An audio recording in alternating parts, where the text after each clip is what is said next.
natin ngayon. Yes. At saka paalala, yung mga ano kasi pagkatapos nung ano ko, yung sharing ko nung last month, yata yon. Maraming nagtatanong ng slide.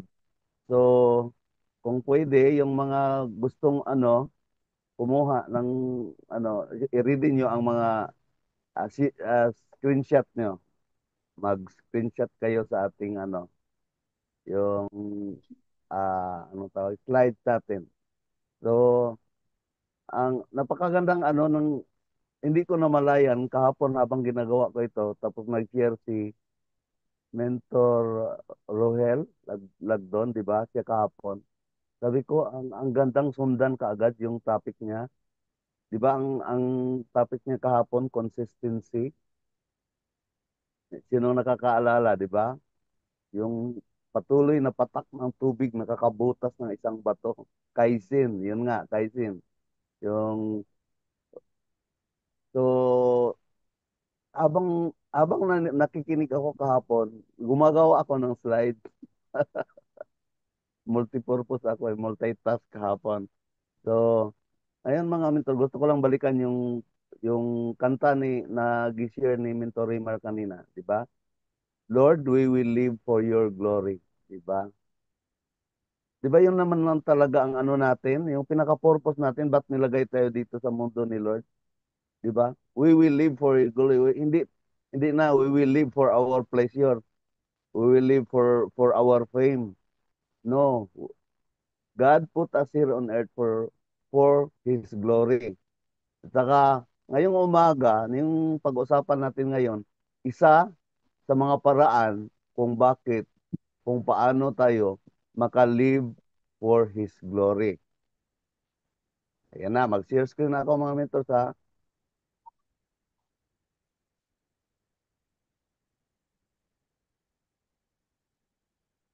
Ayan, nakakita na mga mentors, yung screen ko.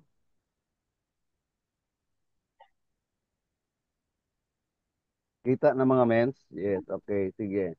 So, ito yung ano, di ba nung nag-share ako last month, ang topic ko, you are, Wala, wala pang prutas sorry, po. paki-mute, ano, Rimar, yung iba.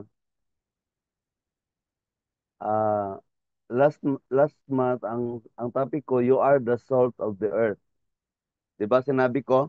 Sa isang verse pa lang yun, sa Matthew 5:14, dalawa ang inano ni Jesus doon. Ito yung natirang kalahati.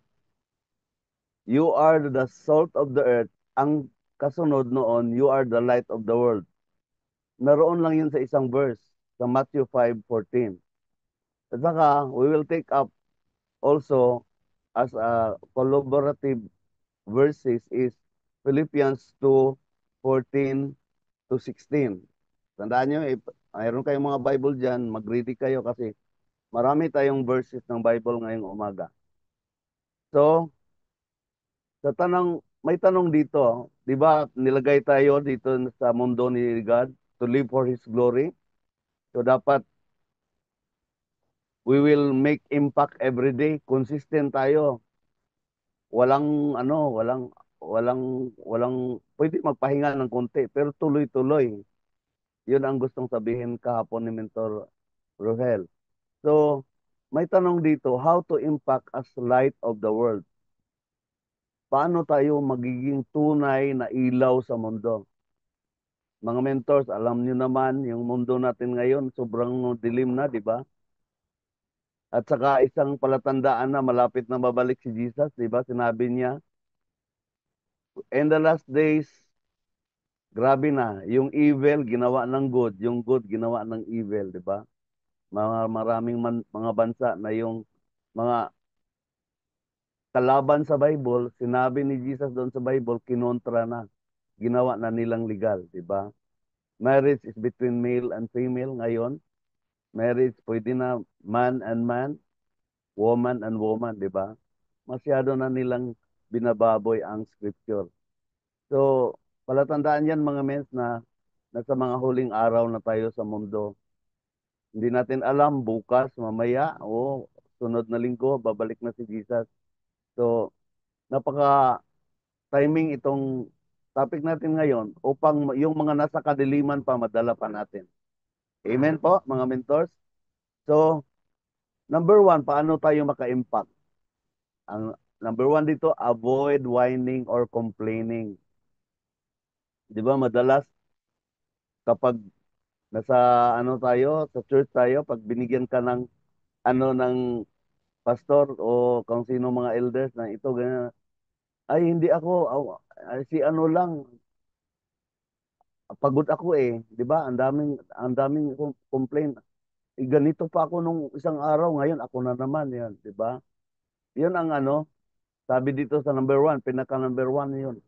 Avoid whining and complaining. Kasi kapag nagko-complain ka, iba ang tingin ng tao sa iyo. Totoo ba 'yon? Kapag nagko-complain ka, palagi kang nagko-complain, iba ang tingin ng tao sa iyo. So, sa Philippians chapter 2, verse 14, sabi dito, mismo sinabi ni Paul, do everything without grumbling or arguing.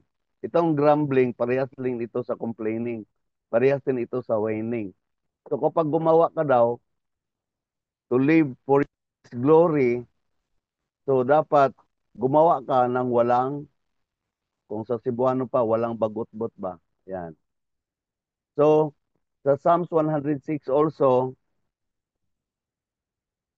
verse 24 to 25, sabi dito, then they despised the peasant land, they did not believe his promise, they grumbled their sins, and they did not obey the Lord.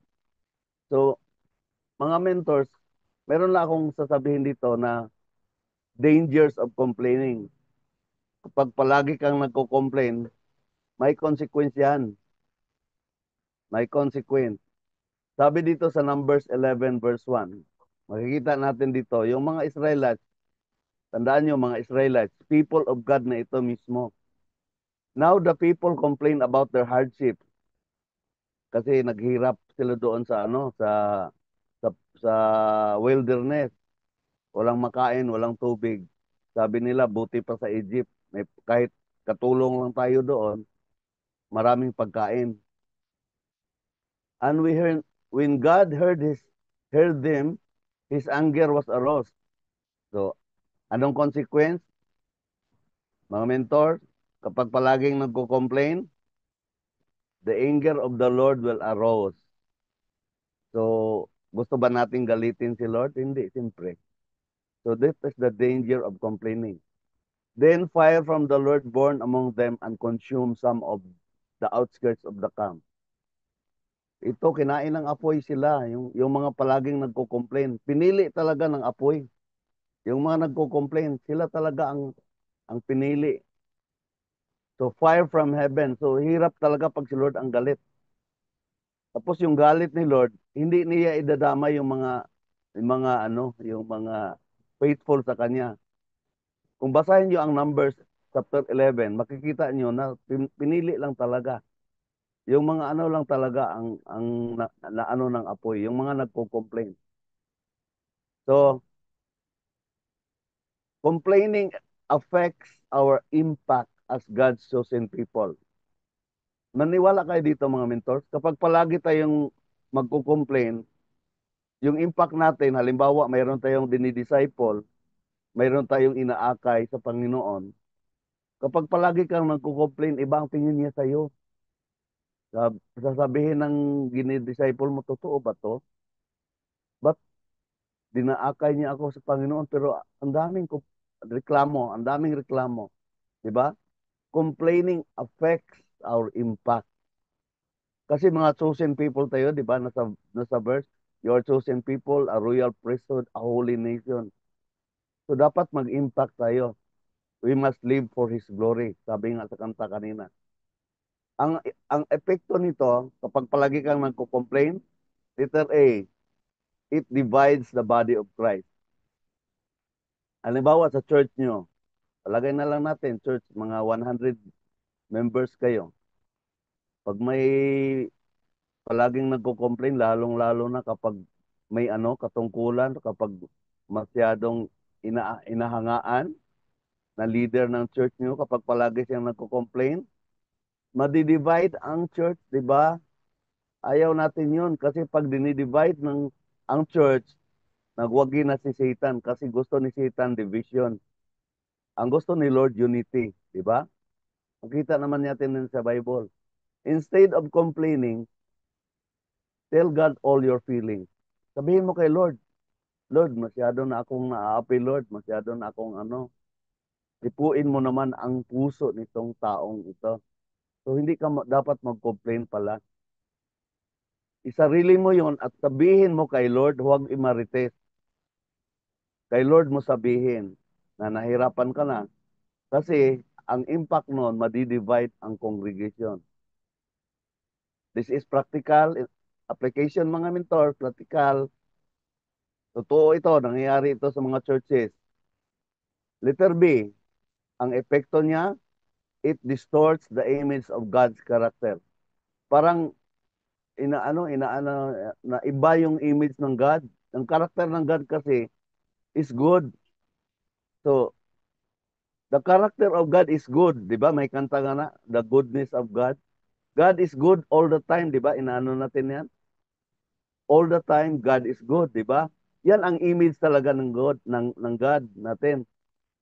Pero kapag masyado kang nagrereklamo, naapektuhan ang karakter ng God. So instead of complaining, thank God for His goodness. So ibig sabihin, may mga bagay na maliliit lang, pero maganda ang ginawa ng Diyos sa iyo. Isipin mo yon lahat. Lahat-lahat yon. Huwag yung complain mo ang isipin mo. Yung ginawa ng Panginoon sa buhay mo ang isipin mo.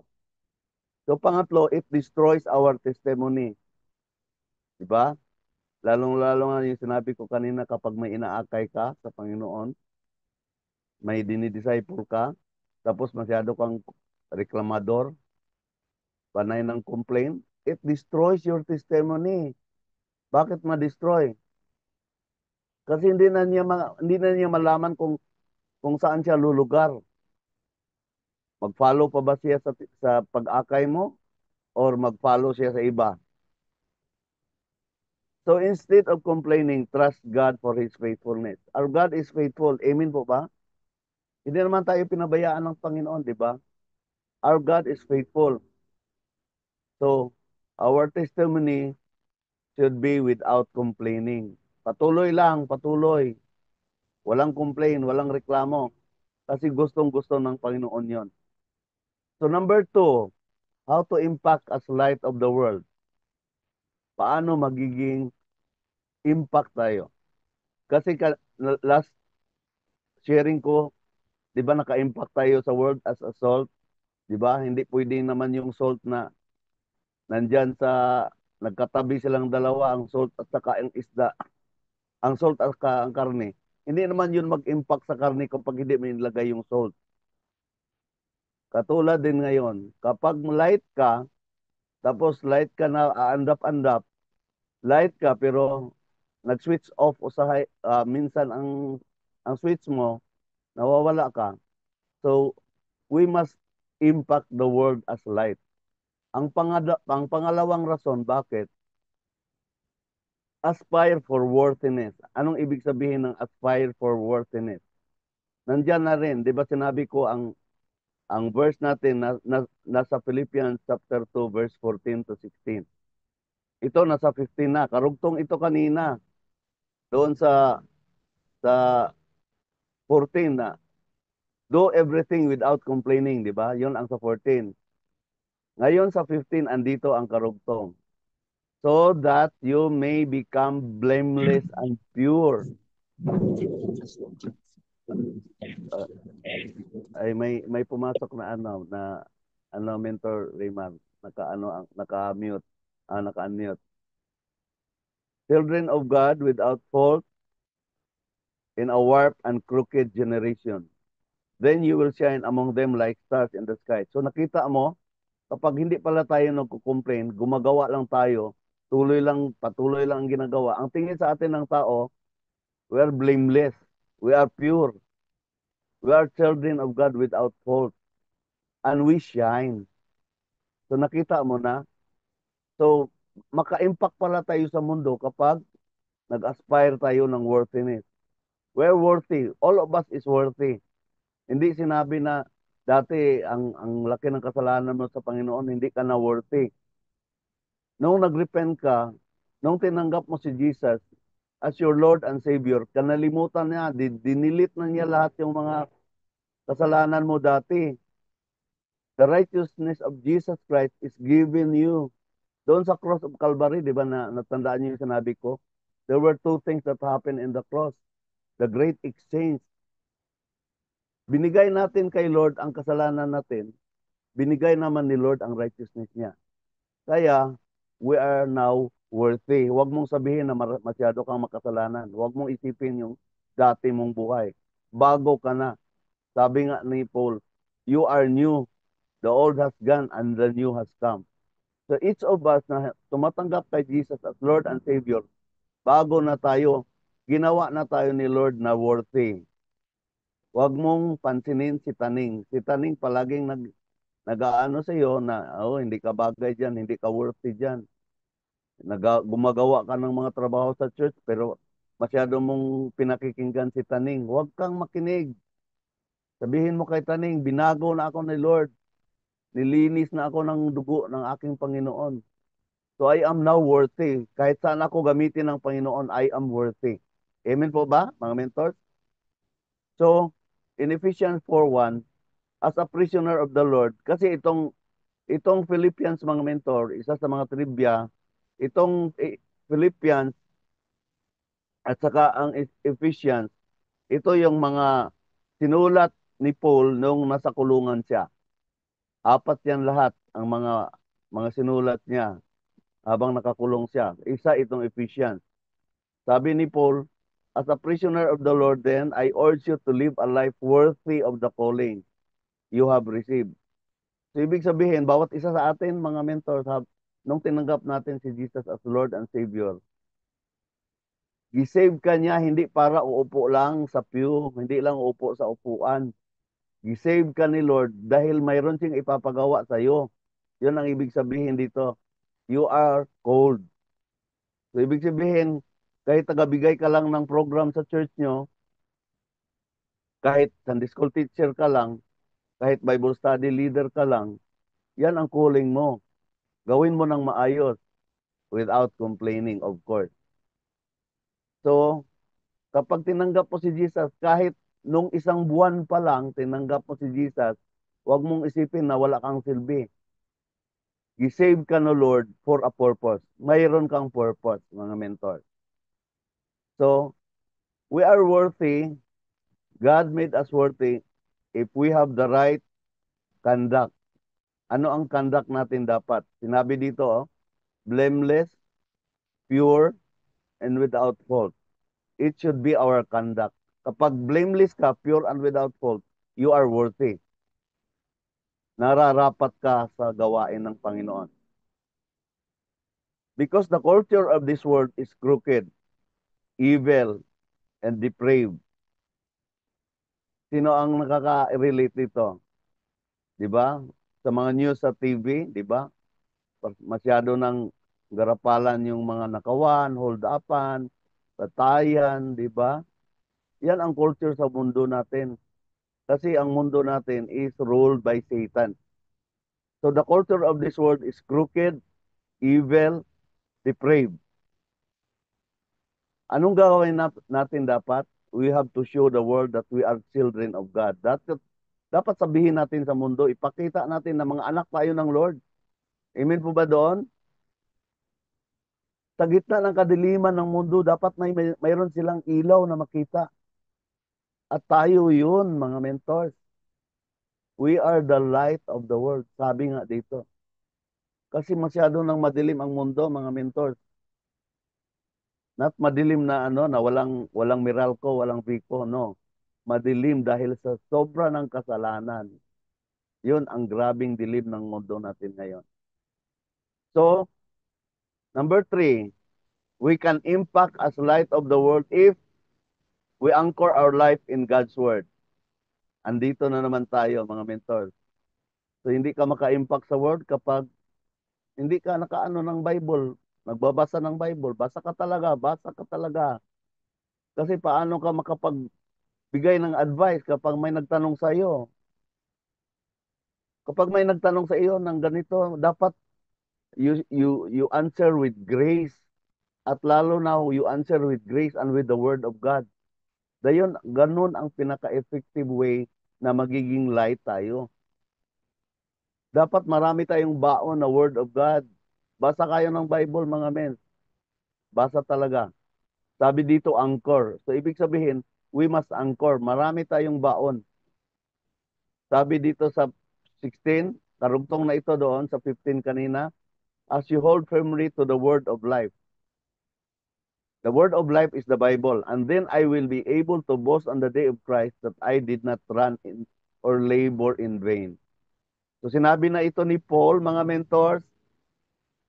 Sabi ko kahapon, di ba, naka 3 missionary journey na siya. Tapos, yung pangatlong missionary journey, nakarating na siya sa Europe. At galing sa Europe, pumunta sa US. At galing sa US, pumunta sa Athens. So we are not here, we do not know the gospel if Paul did not labor. Grabe ang hirap ni Paul, di ba? Sinabi niya doon, ilang beses akong nabilanggo, ilang beses ako na shipwreck, namuntik na akong mamatay sa dagat, ilang beses ako binugbog, ilang beses akong nilatigo. Pero patuloy pa rin siya because Paul considered himself as the light of the world. At tayo na yon resulta sa labor ni Paul. So paano tayo mag-hold fast? Ayan, ito na yung pinaka-importante, ano, i-ano nyo talaga, mga mentor. We hold fast to the word for the sake of your faith. For the sake of your faith. Sabi sa Romans 10:17, consequently, faith comes from hearing. The message is shared through the word of God about Christ. So paano mag-hold fast to the word? Hold fast, sabi dito sa Romans 10:17, for the sake of your faith. Mga mentor, ingatan nyo ang faith na nasa inyo. At isa pa itong paalala sa inyo, ang faith na sa inyo ngayon, hindi inyo yan. The faith that is in you now, bigayan ni Lord. Nagtiwala kayo sa Panginoon, hindi dahil may narinig kayo. Nagtiwala kayo sa Panginoon dahil hinayaan niya na makinig kayo at hinayaan niya na mabago kayo. Bakit? 'Di ba yung parable of the seeds? 'Di ba? Mayroong sinabi na may napunta doon sa tinik, may napunta sa kabatuhan. Yung napunta sa fertile ground, ikaw 'yon. Bakit napunta sa fertile ground ang word of God? Dahil pinili ka ni Lord na makarinig. Tandaan mo, your faith is from God. It is not yours. So hold fast to the word of God for the sake of your prayers. Ano? For the sake of your prayers. Dito sa John 15:7. If you remain in me, and my words remain in you, ask whatever you wish, and it will be done for you. Napakagandang promise, di po ba, mga men? If you remain in me, sino ang mayroong access sa Panginoon? Na yung lahat ng mga dasal mo sasagutin niya. Baka sabihin mo, ang dami naman akong mga prayer ni Lord, di pa niya sinasagot. Mentors, ano ang secret dito sa verse na to? If you remain, baka mamaya, yung pag-remain mo kay Jesus, ano lang, 2 oras, 3 oras, o isang araw, pagka next day, wala na naman. Baka yun ang dahilan. Baka, kaya yung mga prayers mo, hindi sinasagot. Kasi ang root word dito is remain. Remain. Sabi niya niya, no, if you remain in me and my words remain in you, ask whatever you wish, and it will be done to you. Sabi din dito, hold fast to the word for the sake of your holiness. Diba sabi niya, be holy for I am holy. So paano tayo maging holy? Magbasa ng Bible, mga men. Kahit si David, sabi niya dito sa Psalms 119, 9 to 11, practical na ito mga men. Dapat sabihin natin ito sa mga young people natin, sa mga anak natin, mga apo natin. Sabi ni David, how can a young person stay on the path of purity? Siya rin ang nagsagot, by living according to your word. Sabi din niya, I seek you with all my heart. Do not let me stray from your commands. I have hidden your word in my heart that I might not sin against you. So, ibig sabihin, ang word of God, the Bible, is our guide so that we will stay in holiness. Amen po ba doon mga mentor? Sinong, sinong ayaw na magiging holy? Baka mamaya pabalik si Jesus ngayong hapon, ngayong gabi. Naiwan ka. Magtaka ka, ba't naiwan ako? We have to remain pure. And what makes us pure is the Word of God. So, hold fast to the Word for the sake of life. Yung buhay mo ngayon, ano yan, nakasalalay lang sa dami ng verse na alam mo. Bakit?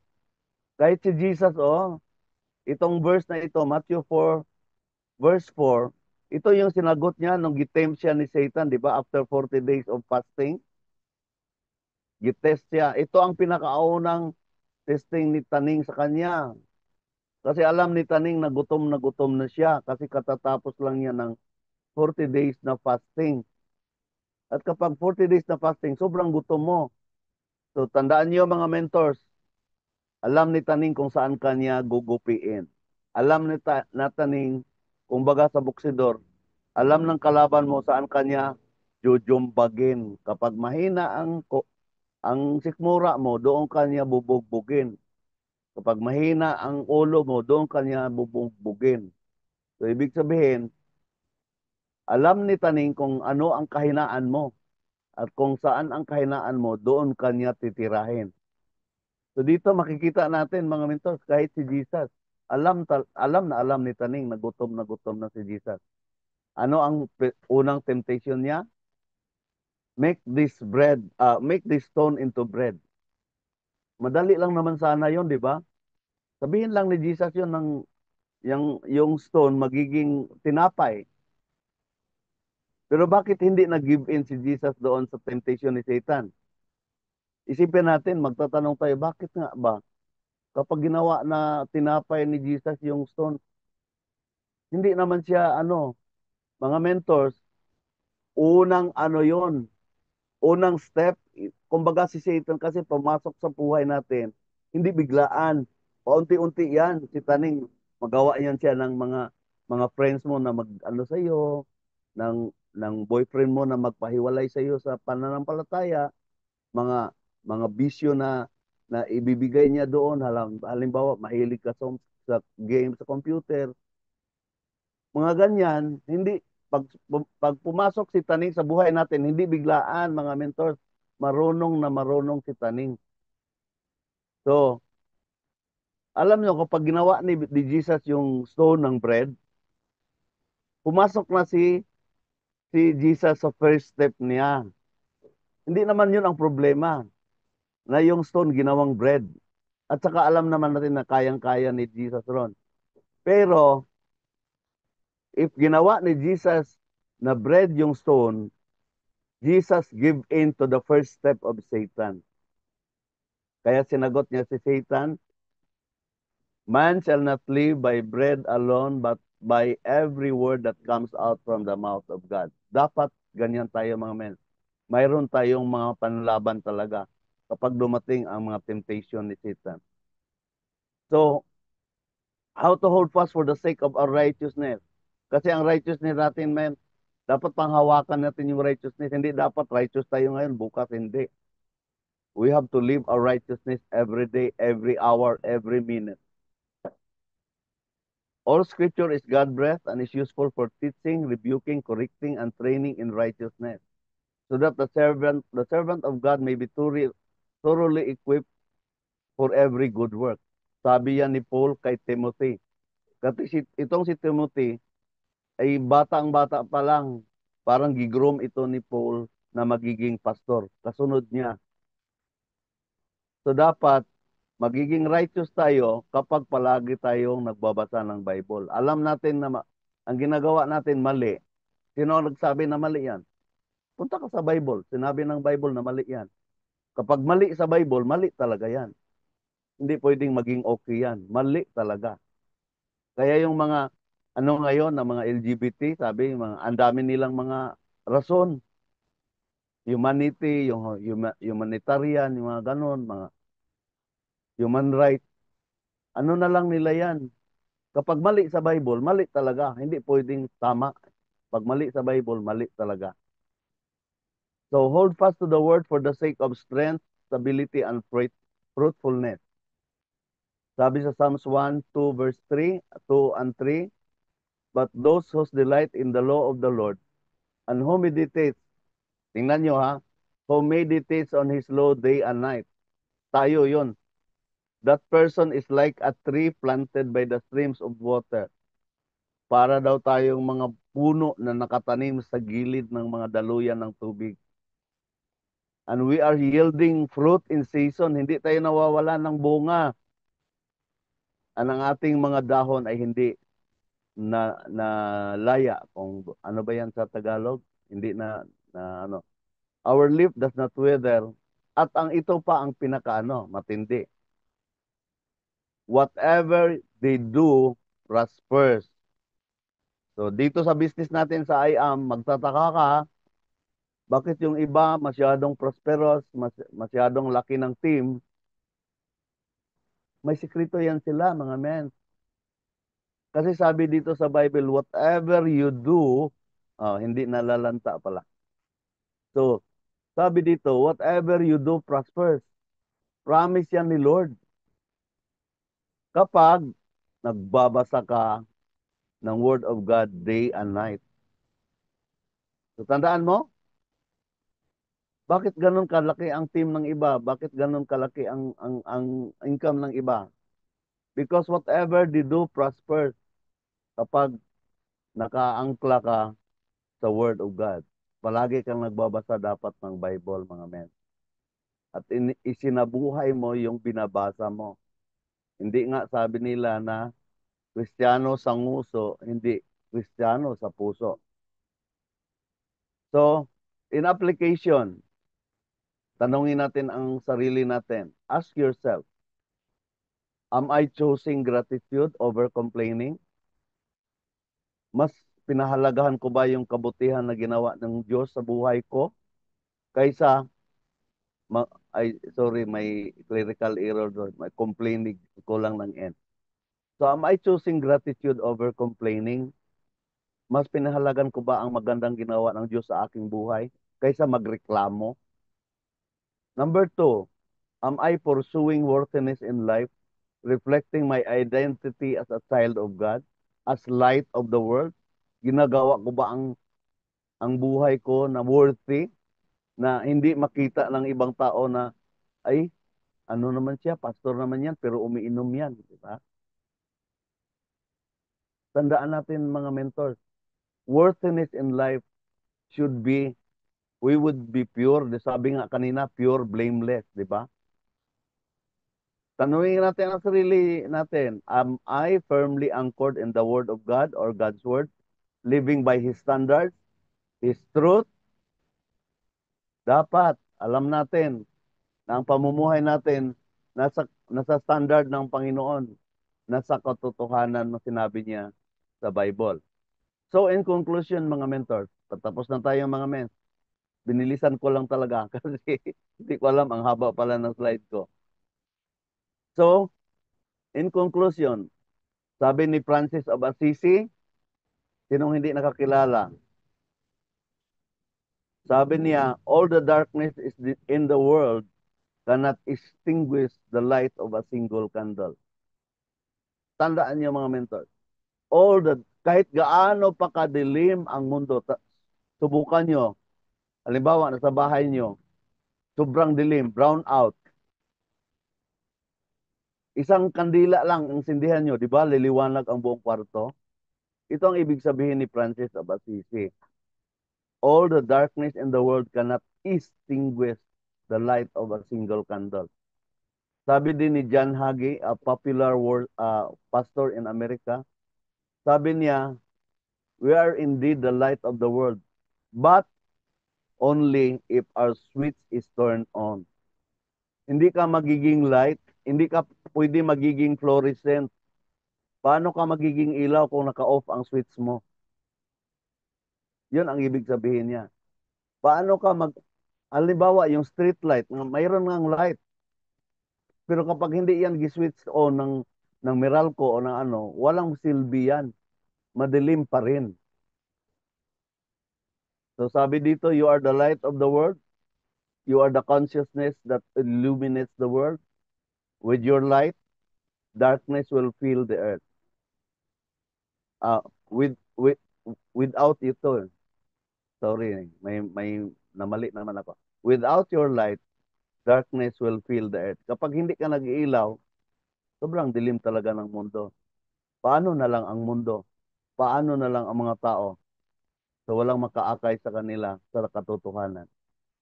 So, panghuling iiwan ko sa inyo, give light. Give your light. Shine your light. Dahil kapag nag-shine ka ng light mo, ano ang mawawala? Darkness will disappear. Amen. Thank you mga mentors. Salamat sa pakikinig at sana mayroon akong na-impart sa inyo. God bless sa lahat. Mentor Remar, take it over. Alright, thank you so much, Mentor Norman.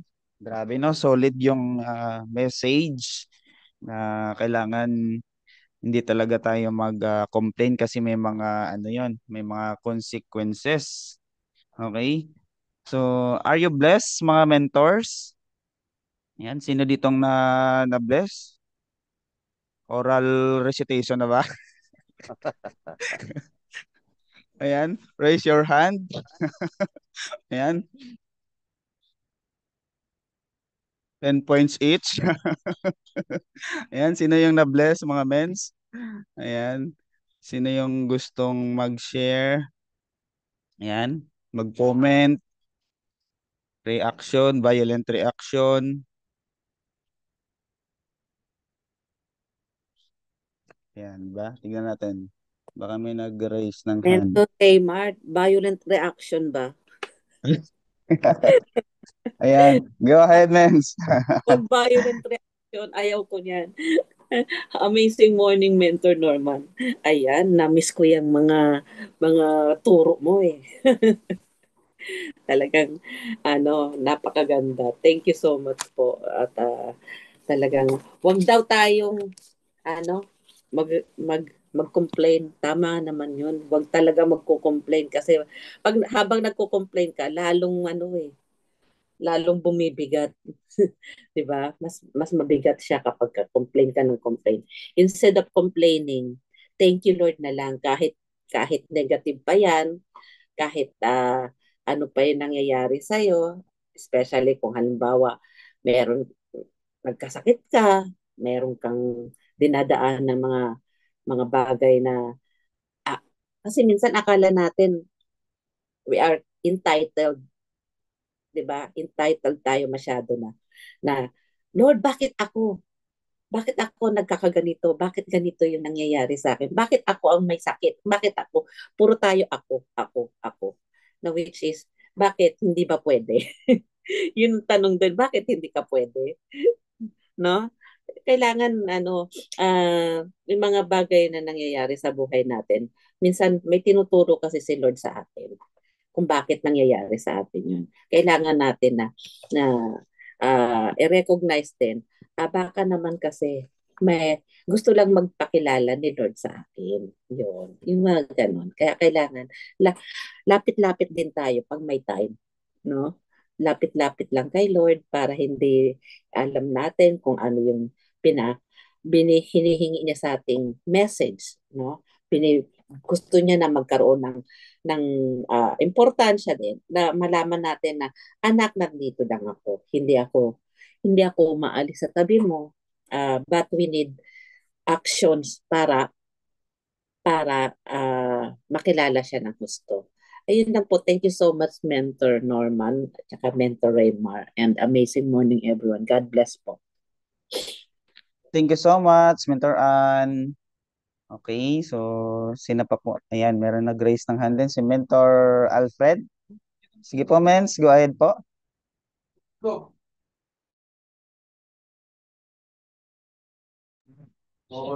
Mentor Alfred, nag-raise ka po ng hand. Mens. Morning po. Ay, sige. Sige po, Mens. Go ahead, Mens. Okay na ba? Wala na? Wala na mag-share po. Morning po mga mens. At napakaganda yung binahagi ng ating Pastor Normans. Mentor Normans. God bless po. So wala na ba? Tayo ay umawit na. Tunay nga po na pag-abuti ang ating Diyos. Amen. Ayun, nasa bahay lang. Okay na po? Wala na? Wala na mag-raise hand? O I wait na tayo think ng ano na timer. no, solved na siguro no. Solid na no. Na ano na siguro na-absorb na ng maigi, wala nang ma-share. Sige, sige po, Mens. Ayan sa chat nga, Mag check natin. Ayan. Okay po, sige po, Mens. okay, Go Pastor ahead. Norman. Okay na mag-kwan na kayo ngayon. Mag-closing prayer na kayo. Then, awit tayo kay Lord. Okay lang. I see.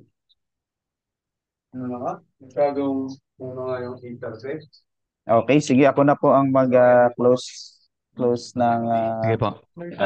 prayer. Pero before I Apo. close the prayer no, share ko lang din po yung aking takeaway no.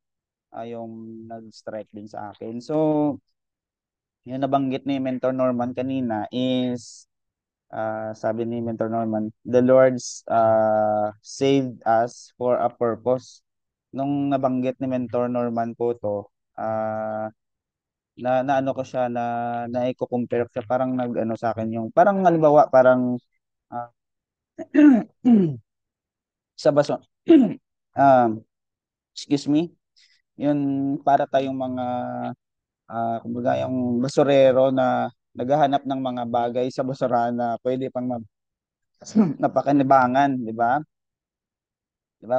Pero actually, ano tayo, lahat tayo is dahil sa ating kasalanan, we are doomed for destruction. Lahat tayo ah, parang basura, di ba? Sabi nga sa ano, kahit nga sabi sa Bible, kahit pa yung sa tingin natin yung mga good works na pinagagawa natin is like filthy rags sa paningin ng Panginoon. So, sabi nga din na sabi din sa Romans na we for all have sinned and fall short of the glory of God. So wala talagang nakaabot sa standard ni Lord. So kaya tayo sinave ni Lord dahil may purpose. Ito mapakinabangan ko to sa ito. Kunin ko to, i-save ko to, 'di ba? Kasi pag hindi, diyan na lang 'yan, mabubulok na lang diyan pero kinuha tayo ni Lord para ah, gamitin, no? Dahil may purpose pa tayo. And yun, hold on fast sa word ni God kasi marami naman most marami mga Christian na alam yung word pero pagdating ng trials, 'di ba, ng mga challenges, nakalimutan na parang hinanin tulad ni Mentor Norman doon sa mga yung magsasaka nagasik ng mga binhi, 'di ba? Yung na may sa daan, may sa batuhan, dawagan, 'di ba? Tumubo pero hindi siya ugat. Kaya nung dumating yung mga trials, yun, nalanta, natuyo. Okay? So, kapag tayo ay nag-a-abide or tawag nito, ano sa word ni Lord, no? Madalas nakikinig, nagbabasa, para tayong tree planted in a stream of water, no? Kahit dumating yung mga problems, yung tipong yung iba parang nalulungkot dahil may mga ganito nangyayari, calamity, etc., etc. Pero ikaw parang parang wala lang, 'di ba? May nakilala ba kayo na yung iba nagpapanik, ikaw parang wala lang sa iyo. Baliw ka ba? No, ganun. So, minsan makikita talaga na kakaiba yung Christian, 'di ba? Basta yung word ni God na sa atin, yung sa puso talaga natin. So be grateful, pursue worthiness, and kailangan naka-anchor tayo. So yun lang mga men. Thank you so